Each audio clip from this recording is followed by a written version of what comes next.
আসসালামু আলাইকুম রহমতুল্লাহ বারকাতুহু। আলহামদুলিল্লাহ, এতক্ষণ আমি বাগানে সকাল থেকে কাজ করলাম। এটা আমাদের নিজস্ব বাগান, তবে এই বাগানটা থেকে আমি সচরাচর আম ডেলিভারি দিয়ে থাকি না। কারণ হচ্ছে আমাদের এটা হচ্ছে একটু নিচু এলাকা, যার কারণে এই আমটার একটু টেস্ট একটু অন্যান্য আমের চাইতে আলাদা। যে মাটি উঁচু মাটিতে হয় সেগুলো টেস্ট হয়।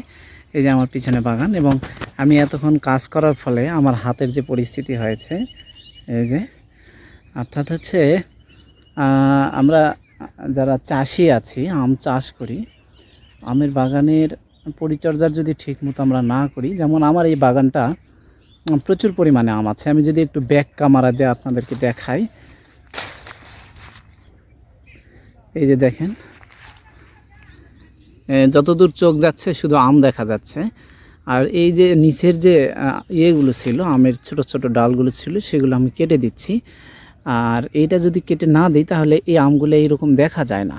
তখন যে পার্টিদেরকে আমরা ফুল বাগান সেল করে দিই, তারা অত্যন্ত দাম কম বলে, সে মনে করে আম নেই।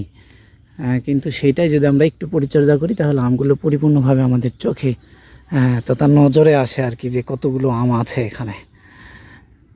ওকে, আসসালামু আলাইকুম রহমতুল্লাহ।